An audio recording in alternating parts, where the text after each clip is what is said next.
할렐루야. 우리 함께 찬양하겠습니다. 찬송가 35장입니다. 찬송가 35장 큰 영화로신 주 함께 찬양하죠.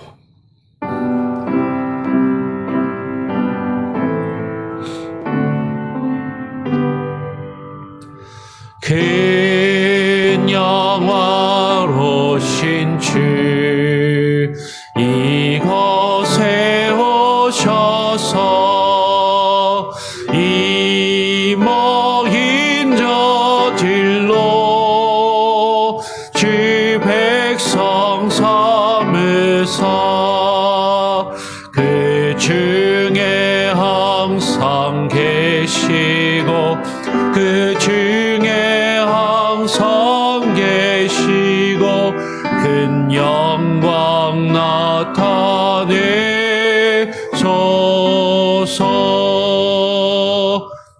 이 백성 기도와 또 예물 드림이 향내와 같으니 곧 버리옵소서. 주 예수 크신 복음을 주 예수 크신 복음을 만 백성 듣게 하소서.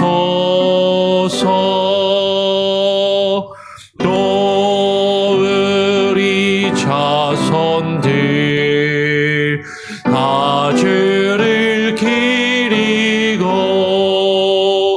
저 성전돌같이 긴하게 하소서.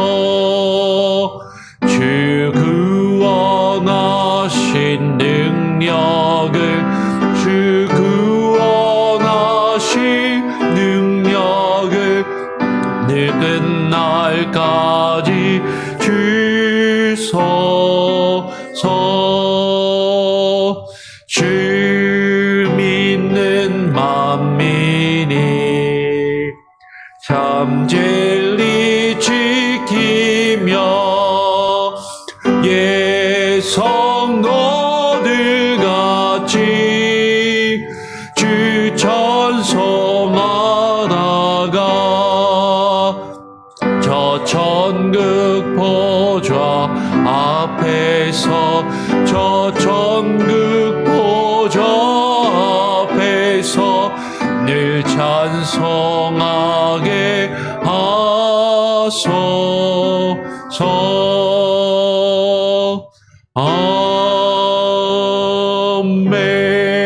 아멘. 기도하겠습니다. 하나님 아버지 감사합니다. 오늘 이 아침 이 새벽에 우리를 불러주시고 단잠을 깨워 주님 앞에 나와 기도하며 또 하루를 시작할 수 있는 귀한 은혜를 주심에 감사합니다. 하나님, 우리가 주님 앞에 나와 그 천국의 보좌 앞으로 나아가 주님을 날마다 매일매일의 삶 가운데 우리가 영원토록 주님을 찬양하며 예배하는 예배자의 모습으로 주님 앞에 서게 하여 주시옵소서. 오늘 이 시간 그 마음으로 나와 기도할 때 하나님 우리의 기도를 들으시고 우리의 간구와 하나님 우리가 주님 앞에 소원하는 그 소원이 아버지 하나님의 뜻 안에서 선하게 역사를 이루어가게 하시고 하나님 주님의 뜻 안에서 모든 것이 합력하여 선을 이루어가며 우리의 삶 가운데 주께서 이루시는 모든 일이 선한 것임을 하나님 우리로 하여금 깨달아 알게 하시고 그것을 고백하게 하시고 그것을 느끼며 경험하며 살아가는 오늘 우리의 하루가 되게 하시고 우리의 삶이 되게 하시고 우리의 일생이 되게 하여 주시옵소서. 오늘 이 시간 그 깨달음과 그 마음으로 하나님의 말씀을 읽고 묵상하기를 원하오니 우리에게 말씀하여 주시고 하나님 우리에게 지혜와 깨달음을 부어 주시옵소서. 감사하며 예수 그리스도의 이름으로 기도합니다. 아멘. 오늘 함께 나눌 말씀은 역대상 24장의 말씀입니다. 역대상 24장 전체를 원래 봐야 되는데 1절부터 5절까지만 일단 보도록 하겠습니다. 역대상 24장 1절부터 5절까지의 말씀을 교독으로 읽죠. 제가 먼저 1절을 읽겠습니다. 아론 자손의 계열들이 이러하니라. 아론의 아들들은 나답과 아비후와 엘르아살과 이다말이라. 나답과 아비후가 그들의 아버지보다 먼저 죽고 그들에게 아들이 없으므로 엘르아살과 이다말이 제사장의 직분을 행하였더라. 다윗이 엘르아살의 자손 사독과 이다말의 자손 아히멜렉과 더불어 그들을 나누어 각각 그 섬기는 직무를 맡겼는데 엘르아살의 자손 중에 우두머리가 이다말의 자손보다 많으므로 나눈 것이 이러하니 엘르아살 자손의 우두머리가 16명이요 이다말 자손은 그 조상들의 가문을 따라 8명이라. 이에 제비를 뽑아 피차에 차등이 없이 나누었으니 이는 성전의 일을 다스리는 자와 하나님의 일을 다스리는 자가 엘르아살의 자손 중에도 있고 이다말의 자손 중에도 있음이라. 아멘. 예, 성경을 읽었는데 무슨 내용이지? 어렵다. 그죠? 예, 어려워요. 우리가 성경을 읽다 보면 물론 이제 성경이 좀 어려운 책이기 때문에 겉으로 드러나는 의미도 사실 제대로 파악하면서 읽기가 쉽지가 않습니다. 근데 이제 많은 경우에 우리는 성경을 읽다 보면 겉으로 드러나는 표층적인 의미만을 보고 거기서 우리가 느끼는 대로 내 느낌대로 성경을 읽고 나에게 뭔가 탁 와닿는 어떤 한 단어나 어떤 한 구절이나 어떤 그것들을 하나님이 내게 주시는 말씀이라고 또 받아들이며 또 그 가운데서 많은 경우에 하나님 그렇게 또 우리에게 은혜를 주시기도 하죠. 그렇게 또 말씀을 이해하고 넘어가는 경우들이 대부분인 것 같습니다. 근데 우리가 성경을 읽을 때요, 겉으로 드러나는 어떤 표층적인 내용이나 의미보다도 이 성경이 왜 기록되었을까? 이 말씀을 하나님이 왜 기록되게 하셨는가? 이 성경을 기록한 저자는 어떤 의도와 목적을 가지고 이 성경을 기록하였고 하나님께서 그 인간 저자를 통하여서 이 성경을 기록되게 하셔서 보존되게 하시고 수천 년이 지난 우리에게 이것을 읽게 하시며 이 말씀을 통해서 우리에게 전달하시고자 하는 하나님의 본래 의도와 목적이 무엇인가, 그 뜻이 무엇인가를 우리는 늘 고민하면서 그것을 읽어야 됩니다. 성경을 읽어야 됩니다.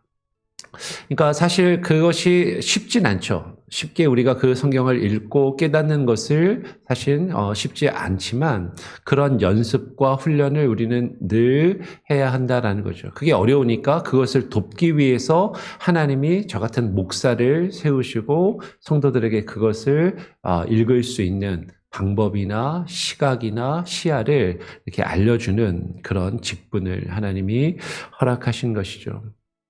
우리가 역대기의 말씀을 읽고 있습니다.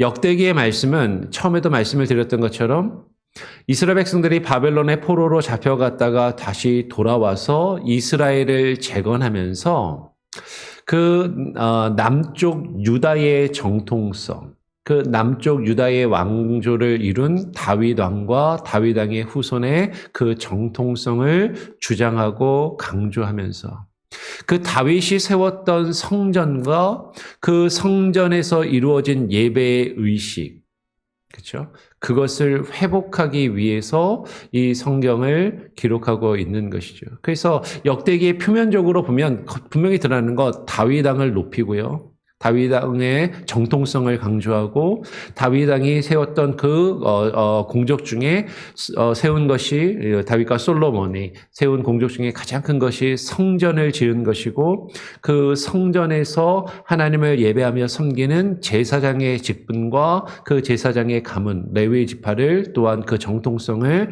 강조하고 주장하는 것을 보게 됩니다. 근데 이것을 이 겉으로 드러나는 표면적인 의미를 잘못 읽게 되면 몇 번 우리가 역대기를 읽으면서도 말씀을 드렸던 것처럼 바벨론의 포로로 끌려갔다가 돌아온 남은 자들이 내가 가지고 있는 역사성과 정통성을 주장하기 위한 어떤 그런 수단과 방법 정도로만 읽기 쉽다라는 거죠. 여기까지는 성경을 읽는 대부분의 사람들이 다 동의하고 읽는 것이에요. 그러면서 이것을 성경이 하나님의 말씀이 아니고 인간이 기록한 인간의 글이라고 생각하는 자유주의 신학자들은 봐라, 바벨론의 포로로 끌려갔다가 돌아온 사람들이 자신들이 행하고 있는 일에 정통성을 부여하기 위해서 역사성을 끌어다가 기록한 글이 이것이 아니냐라고 이야기하고자 한다라는 것이죠. 그런데 겉으로 드러나는 다윗 왕의 정통성과 혹은 성전의 정통성과 레위지파의 정통성을 이야기하고자 하는 그 본래적인 의도와 목적이 무엇인지를 우리는 다시 한번 생각해 보면서 오늘 역대상 24장의 말씀을 같이 한번 읽어보기를 원합니다. 사실 오늘 내용이 좀 쉽지는 않을 수도 있어요. 그런데 짧은 시간에 최대한 한번 설명을 해보고 24장의 내용을 같이 한번 읽어 내려가기를 원합니다. 오늘 역대상 24장 1절은 이렇게 시작하죠. 아론 자손의 계열들이 이러하니라. 다시 말씀드리지만 역대기는 그 다윗 왕의 왕과 다윗 왕의 가문의 정통성을 강조하면서 더불어서 성전, 다윗과 솔로몬이 지은 성전과 성전에서 사역하며 일하는 제사장과 레위인들의 어떤 역할과 그 직분과 정통성을 강조하고 드러내는 그런 내용들로 가득하다라는 것이죠. 그러면서 다시 한번 그 아론 자손의 계열들, 곧 아론 자손은 누구를 이야기해요? 제사장의 계열들에 대해서 설명을 하면서 이야기를 합니다. 그래서 이 아론의 아들들은 나답과 아비후와 엘르아살과 이다말이라. 여러분 모세와 아론, 출애굽할 때 모세와 아론이 있었잖아요. 하나님께서 아론을 대제사장으로 세우셨고 아론의 아들들이 제사장의 임무를 감당하게 하셨는데 그 아론에게 4명의 아들이 있었다라는 것이죠. 나답과 아비후와 엘르아살과 이다말 이렇게 4명의 아들이 있었는데 2절로 넘어가서 나답과 아비후가 그들의 아버지보다 먼저 죽고 우리가 출애굽기나 민수기의 말씀을 통해서 우리가 쭉 읽으면서 발견할 수 있는 게 뭐예요? 하나님께서 모세와 아론의 아들들을 아론과 아론의 아들들을 제사장으로 삼고 하나님께서 그 지으신 회막에서 하나님을 섬기도록 하나님께서 명령하셨는데 하나님이 명령하신 대로 그 제사장의 직무를 감당하지 않고 아론의 아들, 첫 번째 아들과 두 번째 아들이었던 나답과 아비후가 하나님이 명령하신 불이 아니라 다른 불로 분향을 하다가 하나님께 벌을 받아서 죽게 되죠. 그러니까 아론의 4명의 아들 중에 2명의 아들 나답과 아비후는 아버지보다 먼저 죽습니다. 그러니까 4명의 아들이 있었는데 2명이 죽었으니까 몇 명 남았어요? 2명 남은 거야. 그 2명의 아들이 엘르아살과 이다말이라는 거죠. 그런데 나답과 아비후, 먼저 죽은 아론의 2 아들 나답과 아비후는 그들에게 아들이 없이 죽었습니다. 그러니까 그들의 후손은 없는 거예요. 아론에게 4명의 자식이 있었는데 2명의 아들은 죽고 2명이 남았는데 죽은 2명은 자식을 없이 죽어서 후손이 없습니다. 그래서 이제 엘르아살과 이다말이 남아서 그 엘르아살과 이다말이 제사장의 직분을 행하였다라는 것이죠. 근데 그 엘르아살의 후손이 제가 전에도 얘기했지만 다윗 시대의 사독 제사장인 것이고요. 그리고 다윗 시대에 또 그 이다말의 자손으로 아히멜렉이라는 이제 제사장이 있게 되는 것이죠. 그리고 그 아히멜렉의 아들이 그 후손이 누구예요? 열왕기상 1장을 보면은 솔로몬을 왕으로 세우고자 하는 제사장이 있죠. 그 솔로몬을 왕으로 세우고자 하는 제사장이 누구였죠? 1장을 보면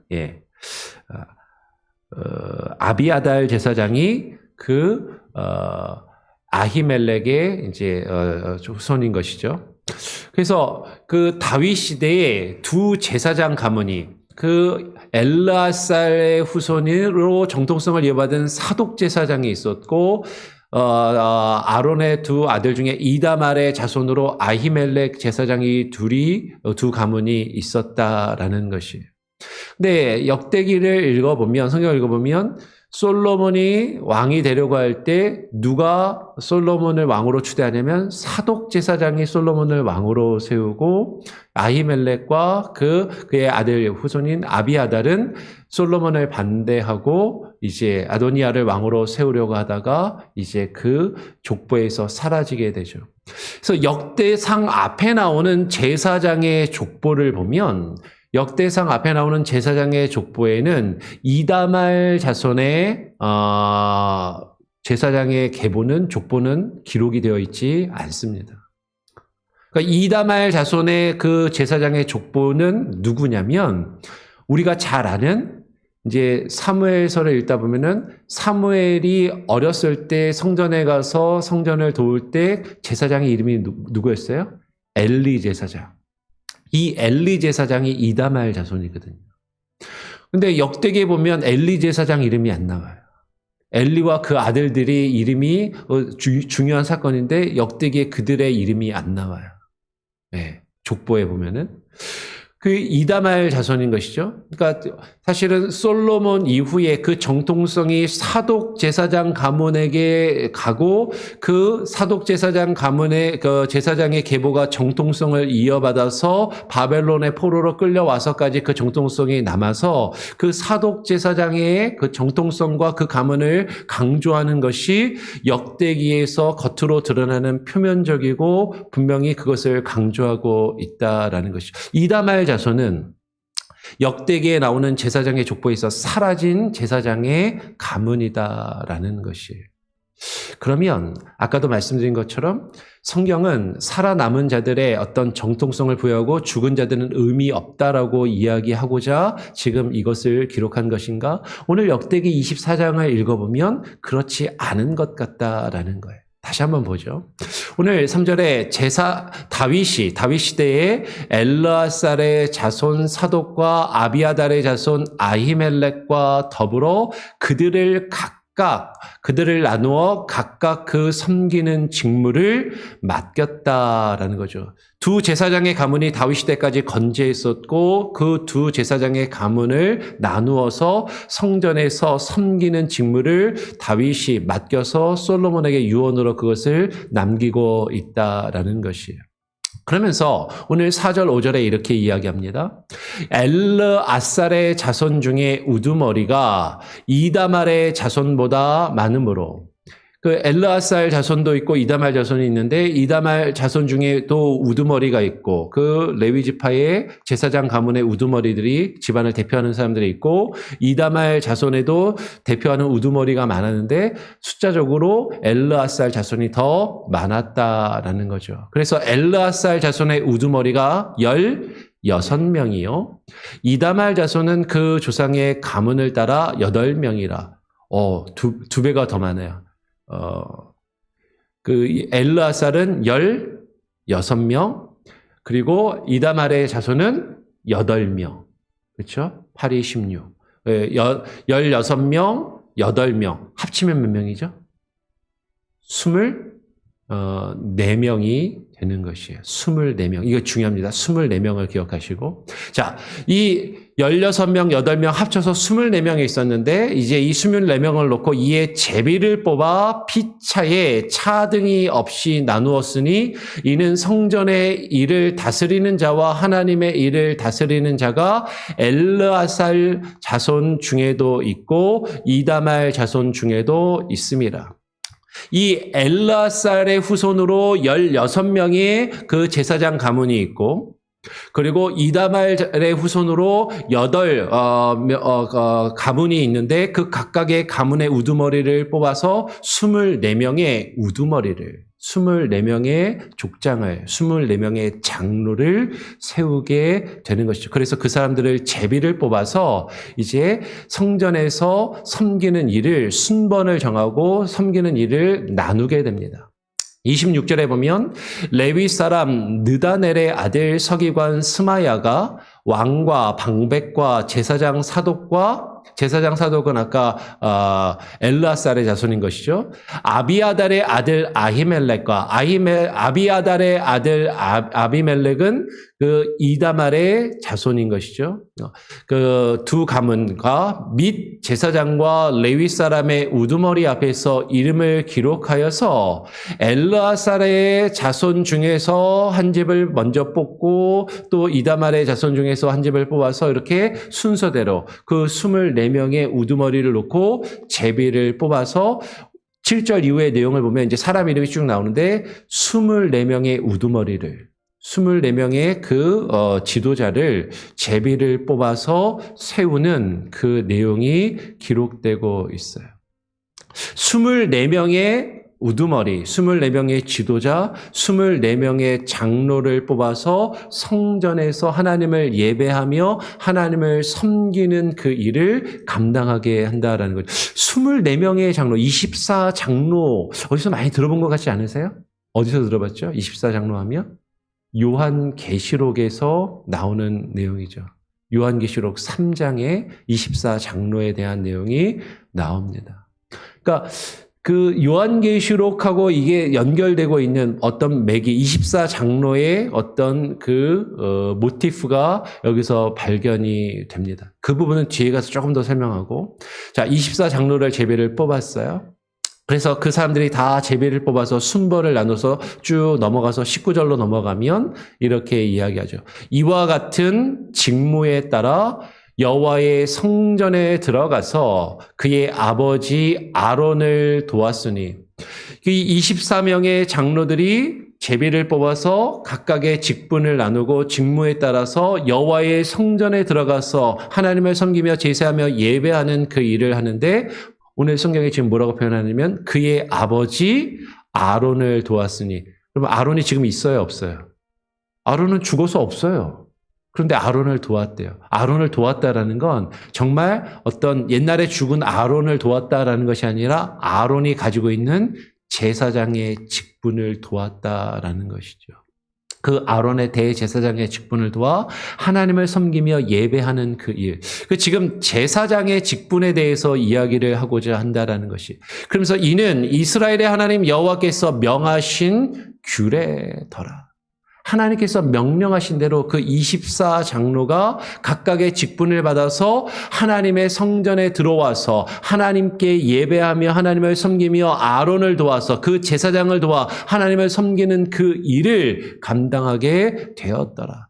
그런데 그 아론의 후손들인 제사장들만 그렇게 한 것이 아니라 이어서 20절에 보니까 레위 자손 중에 남은 자는 이러하니 하면서 레위 자손의 남은 사람들의 어떤 가문과 이름을 쭉 20절부터 이야기를 합니다. 그리고 31절로 넘어가서 31절 같이 한번 읽어볼까요? 시작. 이 여러 사람도 다윗 왕과 사독과 아히멜렉과 제사장과 레위 우두머리 앞에서 그들의 형제 아론 자손처럼 제비 뽑혔으니 장자의 가문과 막내 동생의 가문이 다름이 없었더라. 아론의 후손인 24장로를, 24가문의 우두머리를 세워서 성전에서 하나님을 섬기는 그 일을 감당하게 하고, 그 24의 우두머리 밑에서 함께 성전을 도울 수 있도록 레위 지파의 모든 사람들을 제비를 뽑아서 24반열로 그 성전에서 섬기는 직분을 나누고 그들이 하나님 앞에 나와 성전에서 제사장 아론을 도와서 그 제사장의 직분을 감당하며 하나님을 예배하는 예배자의 직분을 세우게 되었다라는 것이죠. 이 일에 왕이나 다윗 왕과 그 당시에 가문이 나누어져서 갈등 관계에 있었던 사독 계열의 제사장 가문이나 아히멜렉 가문의 그 제사장 가문이나 제사장뿐만 아니라 레위와 우두머리 앞에서 그들의 모든 형제가 아론의 자손처럼 제사장의 자손처럼 다 제비가 뽑혀서 장자의 가문과 막내 동생의 가문이 차별이 없이 차등이 없이 구별함이 없이 그 24 반열로 나뉘어서 모두가 하나님 앞에 성전에 들어가서 예배하는 그 일이 다윗 시대에 있게 되었다라는 것이죠. 그럼 지금 바벨론의 포로로 끌려갔다가 돌아온 이스라엘 백성들이 성전을 다시 재건하면서 다윗의 후손이 왕으로 세워지지도 않았어요.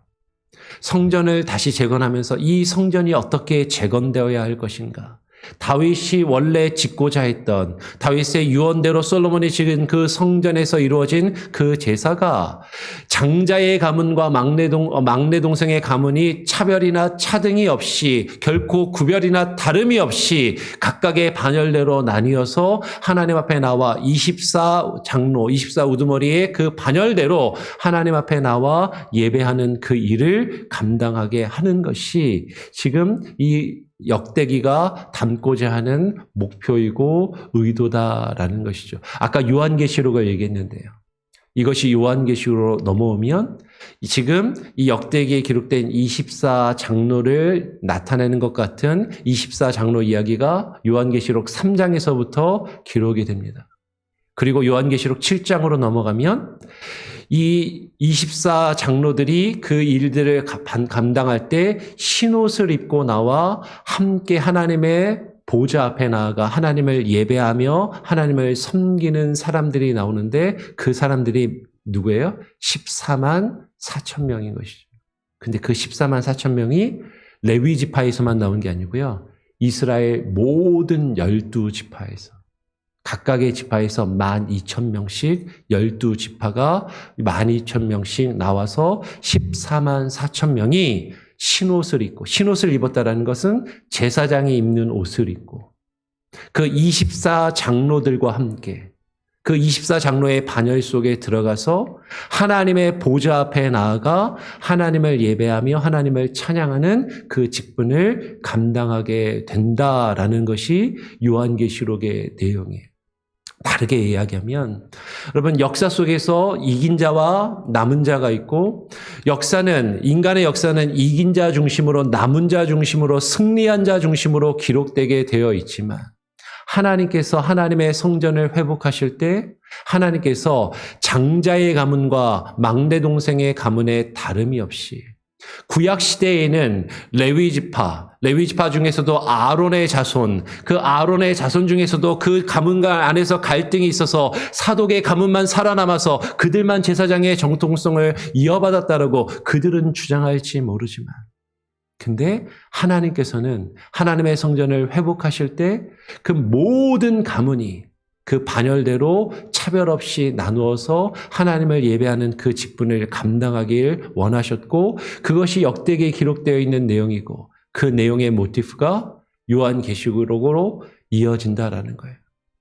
예수 그리스도를 통하여서 하나님께서 구약의 성전이 예표하고 있는 참된 성전을 회복하시고 그 참된 성전을 세우기를 원하십니다.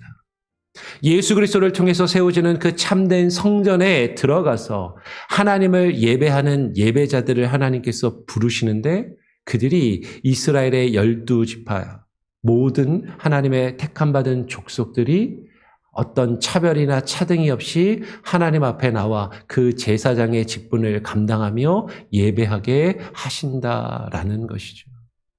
여러분, 오늘 성경은 역대기가 우리에게 이야기해 주는 것은요. 바벨론의 포로로 끌려갔다가 돌아온 자들이 하나님의 성전을 회복하고 그 안에 나와 예배해야 하는 그 상황 가운데 누구에게 역사성과 정통성이 있는가?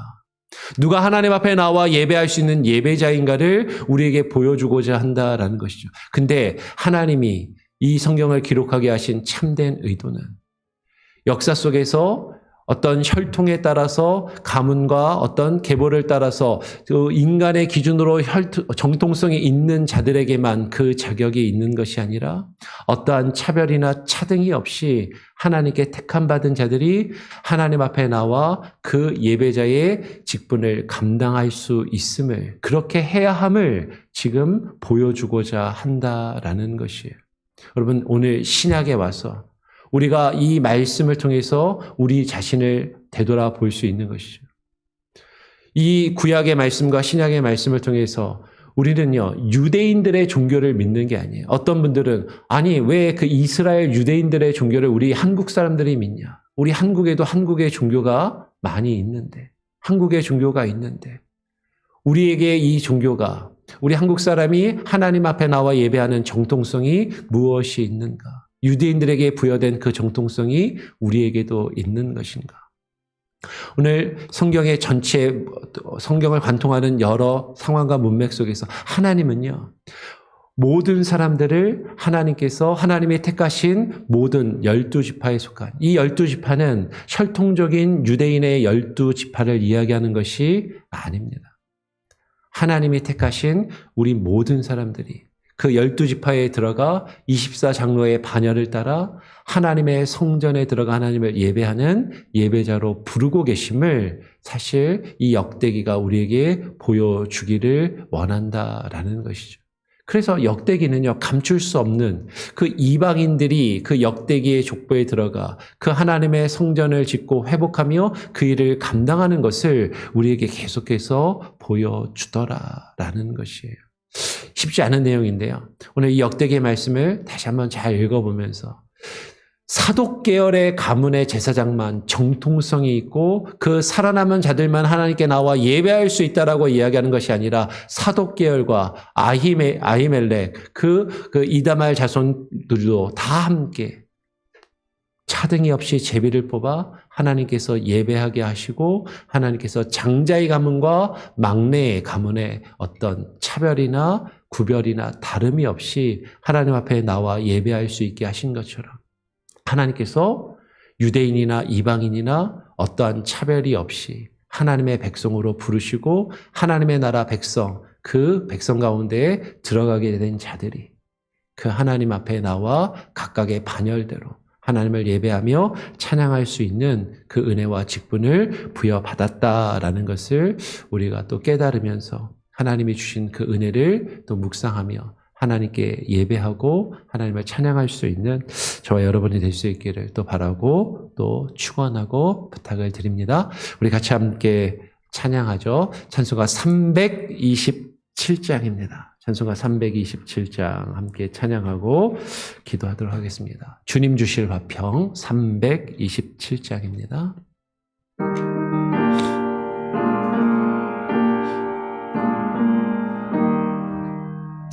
주님 주실 화평 믿음 얻기 위해 너는 정성껏 기도했나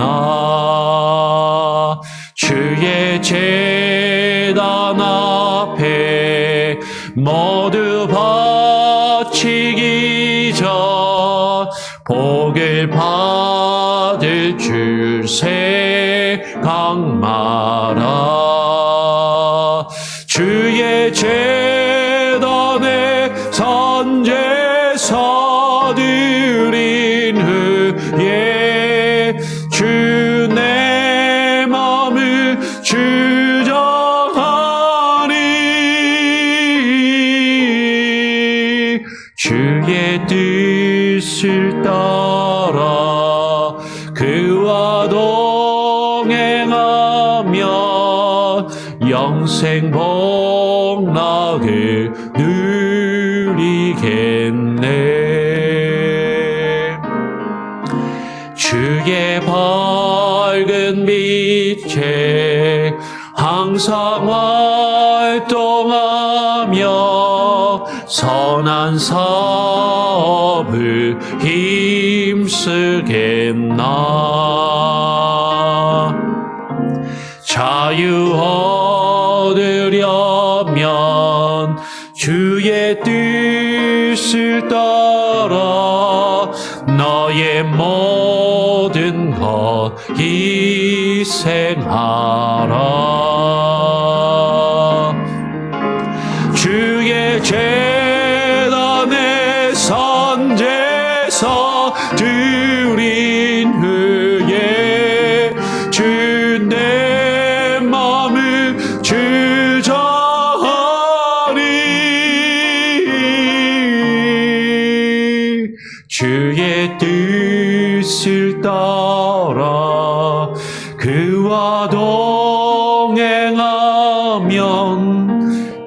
영생 복락을 누리겠네. 주의 제단 앞에 모두 바친 후에 주와 온전히 사귀겠네. 주님 주신 기쁨 또한 그의 사랑 얻지 말로 다여 영하랴. 주의 제단에 산제사 드린 후에 주 내 맘을 주저하리.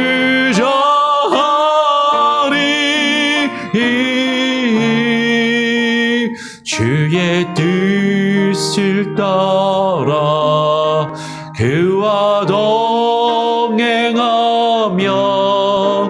영생 복락을 누리겠네. 기도하겠습니다. 하나님 아버지 감사합니다. 우리가 살아가는 이 인간의 역사는 승리한 자가 기록한 역사요, 살아남은 자들이 기록한 역사임을 우리는 발견하면서 우리도 어떻게 하든지 역사 속에서 우리가 살아가는 삶 속에서 승리자로 남기 위하여 발버둥치며 살아가고 있지는 아니한지 하나님 우리 자신의 모습을 되돌아보게 하여 주시옵소서. 하나님, 그러나 하나님의 역사 속에서는, 하나님의 나라 속에서는, 하나님이 세우시는 하나님의 성전에서는 승리자만 남아 하나님께 예배하는 것이 아니라 하나님이 택하신 모든 족속이, 하나님께 구원받은 모든 하나님의 백성이 흰옷을 입고 주님 앞에 나와 하나님을 함께 찬양하며 주의 보좌 앞에서 주님을 영화롭게 하는 나라와 그 성전임을 하나님 우리로 하여금 깨달아 알게 하여 주시옵소서.